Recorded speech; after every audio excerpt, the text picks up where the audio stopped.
सभी को जय हिंद। आज का विषय है कि हमारे जो कोर्ट केस है दिल्ली हाई कोर्ट में ड्यूल कमांड के ऊपर जो हमने 27 नवंबर 2017 को जो डाले थे, अभी 8वां साल चल रहा है। बहुतों को शक है, तरह तरह के ओपिनियन आ रहे हैं कि कोर्ट केस डिले हो रहा है, बहुत ही बढ़िया सा सीनियर एडवोकेट को देना चाहिए, अमाउंट की कमी नहीं है, हम और पैसे देने के लिए तैयार है करके वगैरह वगैरह आ रहे हैं। तो उसका एक मैंने स्पष्टीकरण देना था, क्योंकि मैं इस केस को डील कर रहा हूँ।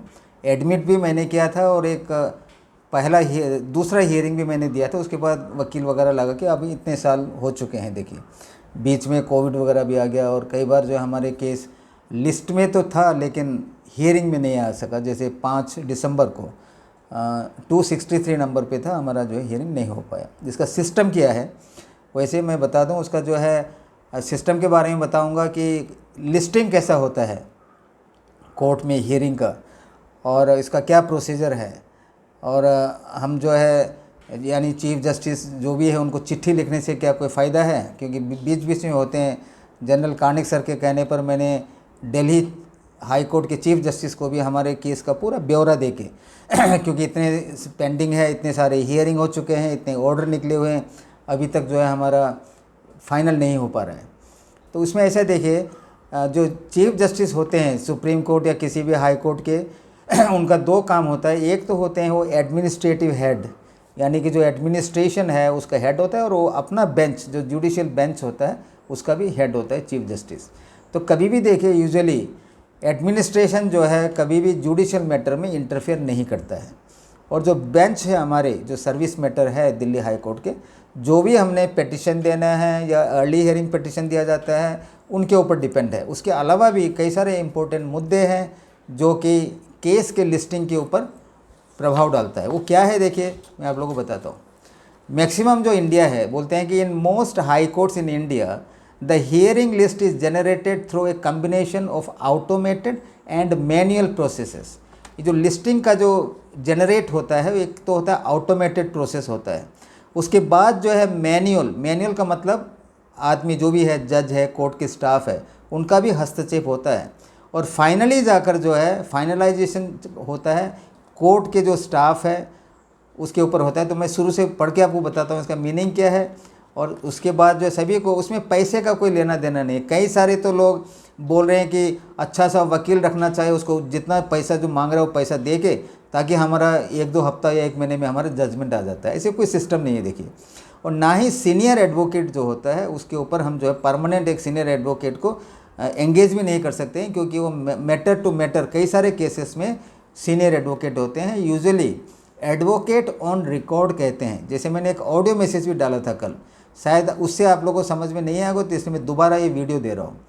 एडवोकेट ऑन रिकॉर्ड जो है वकालतनामा पे साइन करते हैं। जो भी अच्छा सा जो वकील होता है हम उनको वकालतनामे में साइन करके देते हैं, वो हमारा एडवोकेट होता है। देखिए, जब केस आगे को बढ़ता है, जैसे हमारा जो है प्लीडिंग्स वगैरह सब समाप्त हो चुका है, जैसे रिट पिटीशन दिया जाता है, उसका काउंटर एफिडेविट आता है, फिर उसका जवाब को रिजॉइंडर कहते हैं, फिर उसका सर रिजॉइंडर आता है, बीच बीच में मैं एप्लीकेशन देते हैं, उसमें कोई भी नया फैक्ट आ जाने से कुछ नए एनेक्चर्स हम डालते हैं। वो पूरा कार्य क्या हो चुका है, हमारा समाप्त हो चुका है। जो हमारा जो केस है WPCC 10493 ऑफ 2017, यानी कि जो हमारा केस है उसको बोलते हैं प्लीडिंग्स ख़त्म होने के बाद जो है हमारा शुरू होता है हियरिंग के लिए।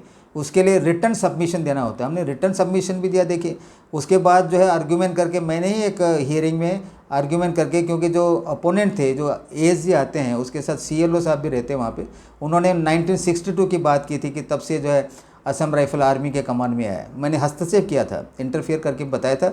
1835 से लेके जो first world war, second world war और जितने जो लड़ाइयाँ हैं वो मैंने बहुत पहले है। 1863 जो डेट है, तब से उस वक्त के ब्रिटिश जो है आर्मी ऑफिसर हमारे यहाँ आए थे। मैंने पूरा करने के बाद उसको बताया गया था, पार्ट हर्ड बोलते हैं उसको। देखिए, पार्ट हर्ड मैटर को जो है कंटिन्यू सुनवाई होना चाहिए। लेकिन जो दिल्ली हाई कोर्ट है उनका जो बेंचेस का रिकन्स्टिट्यूशन होता है हर साल 2 बार जो है बेंचेस के जो भी जजेस का बदलाव होता है।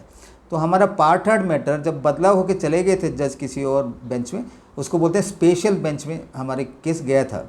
वहाँ पे भी हियरिंग कंप्लीट हो नहीं सका। दोबारा जो है हमारे जो रोस्टर बेंच में आया है, और अभी जो है पिछले 2-3 या 4 बार से इसका हियरिंग हो नहीं रहा है।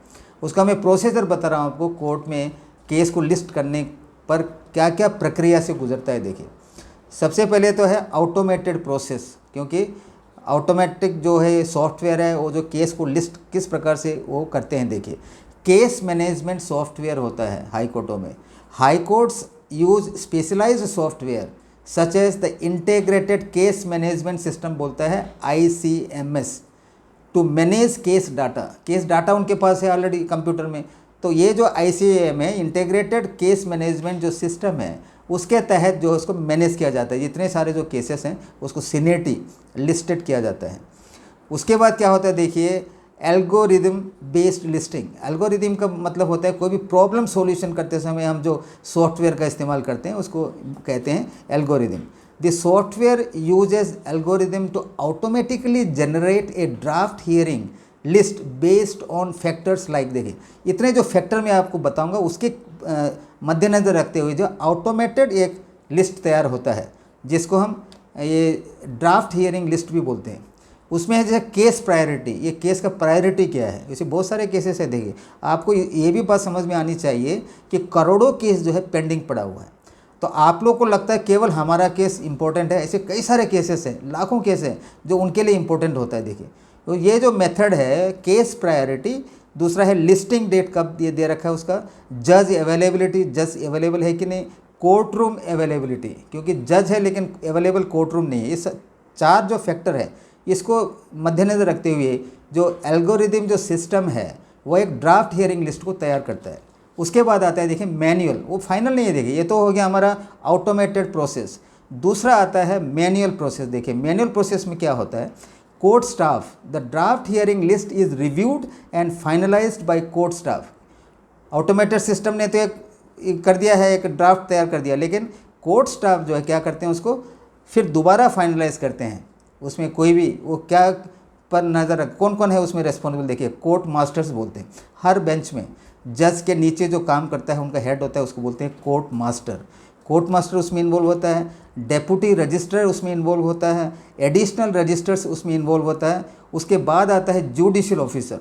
जुडिशियल ऑफिसर जो है, इन केस जुडिशियल ऑफिसर्स में आ जाता है एज जजेस और एडिशनल जजेस में also review and modify the hearing list, क्योंकि उनको हम एप्लीकेशन देते हैं। जिसे मैं अभी बता रखा है मैंने अपने एडवोकेट को, शॉर्ट एप्लीकेशन देने के लिए, ताकि हमारा जो अगला जो लिस्ट आएगा 5 फरवरी को, वह जो 10 to 15 जो केस है इनिशियल, उसके बीच में आना चाहिए। ये हमारा इंपॉर्टेंट है। हम दोबारा कई सारे एप्लीकेशन हमने दे रखे हैं, उसके अलावा अभी भी हम देंगे शॉर्ट एक एप्लीकेशन। उसमें जो है जज इन्वॉल्व होता है, जज को हम देखते हैं। तो जज क्या करेगा, जो मैनुअल जो इन्वॉल्व करते हैं, जो फाइनल लिस्ट जो तैयार होता है, इतने सारे जो केस है, और सारे भी होंगे, कई सारे लोग एप्लीकेशन जाते हैं, हमें तो हमने दिया है, वैसे मेरे ख्याल से 100 या उससे ज़्यादा भी बहुत सारे जाते होंगे उस बेंच में। वो पूरा को स्टडी करता है। स्टडी करने के बाद इसका कोई ज़रूरी नहीं है, देखिए, जो हमने एप्लीकेशन दे रखा है वो स्वीकार्य हो, अगर हो सके तो जो है उसमें ऐड कर सकता है। यानी कि 5 फरवरी का जो हमारा हियरिंग है, ये जो हमने कहे अनुसार पहला जो 10 या 15 केस या तो 20 लगा लीजिए, ताकि हमारा हियरिंग आए, यह जो है सुनिश्चित हो सकेगा। उसके बाद क्या होता है, देखिए, फाइनलाइजेशन होता है। फाइनलाइजेशन के लिए देखिए कोर्ट्स डिस्क्रिशन, जो हमने बताया अभी, जज के पास जो है कई सारे जो जाएंगे शॉर्ट एप्लीकेशन, हमारा इंपॉर्टेंट है, ये कारण है, ये कारण है, इसलिए हमें अगला जो है उसमें नज़दीकी लिस्ट आना चाहिए, ताकि आइटम नंबर, ताकि हमारा हियरिंग हो। तो फाइनलाइजेशन जब करता है उसमें कौन इन्वॉल्व है, देखिए, कोर्ट्स डिस्क्रिशन। कोर्ट जो है अपना एक उनका जो रैशनलाइजेशन को इस्तेमाल करता है। The final hearing list is subject to the court's discretion and may be modified based on various factors such as, क्योंकि ऑलरेडी जो लिस्ट है, क्योंकि हमारी एप्लीकेशन जाने से पहले ही ये प्रोसेस समाप्त हो चुका होगा, ऑलरेडी लिस्ट तैयार होगा, तो फाइनलाइजेशन करते समय कोर्ट का डिस्क्रिशन होता है, वो चेंज कर सकता है। कुछ फैक्टर्स है, कौन सा फैक्टर है, अब सुनिए। अर्जेंट मैटर, जब कोई अर्जेंट मैटर होता है जो कि उसी वक्त कोई क्रिएट हो गया, बहुत ही ज़रूरी है, उस केस को प्रायोरिटी वो देते हैं। उसके बाद आते हैं प्रायोरिटी केसेस, उसके अलावा कौन सा प्रायोरिटी केस है उसको देखते हैं वो लोग। फिर availability of parties and council, council और पार्टीज़ का अवेलेबिलिटी, ये नहीं कि पार्टी पहुंच गया, काउंसिल है ही नहीं, कहीं एब्सेंट होता है, तो उसको पूरा को तीनों को मद्देनजर रखते हुए जो है लगता है। इन समरी, संक्षिप्त में क्या है, देखिए, While automated software generates a draft hearing list, court staff and judicial officers review, modify and finalize the list to ensure efficient and effective court administration। आप लोगों को समझ में आएगा, क्योंकि ऑटोमेटेड जो सॉफ्टवेयर है वो क्या करते हैं, ड्राफ्ट हियरिंग लिस्ट तैयार करता है, और कोर्ट के स्टाफ जो मैंने ऊपर बताया है, जुडिशल ऑफिसर्स भी है, कोर्ट सभी जो मिल के उसको रिव्यू करता है उस लिस्ट को, बेस्ड ऑन उनके ऊपर जो इनपुट आया है, कई सारे एप्लीकेशन पहुँचे हैं, उसके ऊपर क्या करेगा, उसको रिव्यू करेगा, मॉडिफाई करेगा एंड फाइनलाइज करेगा लिस्ट को, जो हमारे लिस्ट में आता है उस दिन। जैसा ये गए हुए 5 दिसंबर को आया था, हमारा लिस्ट पहुंच गया था 263 को, शायद उससे पहले ज़रूरी जो भी प्रोसेस है। तो ये है कोर्ट का सिस्टम। ना ही पैसा, ना ही सीनियर एडवोकेट जितना भी जो पॉपुलर क्यों ना हो, वो हमारे केस को 1 हफ्ता या 2 हफ्ता में फाइनल जजमेंट नहीं दे सकता है। ये जो है आप लोग की समझ में आना चाहिए कोर्ट का प्रोसीजर क्या है। मुझे पूरा विश्वास है आप लोग समझ गए होंगे। और भी अगर कोई शक होता है तो दोबारा मुझे फ़ोन कर सकते हैं, व्हाट्सअप कर सकते हैं, मैं इंडिविजुअली भी उनको समझा दूंगा। पैसे का उसमें कोई लेना देना नहीं होता है। कोर्ट हियरिंग मैटर, ये शुक्र समझिए कि हमारा सब कुछ हो चुका है, केवल फाइनल हियरिंग बाकी है। 1 या 1.5 घंटे की आवश्यकता है आर्ग्यूमेंट के लिए, हो जाएगा। 5 फरवरी का इंतज़ार कीजिए।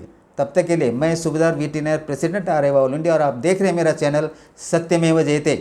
जय हिंद, जय आरेवा, जय भारत माता, सत्यमेव जयते।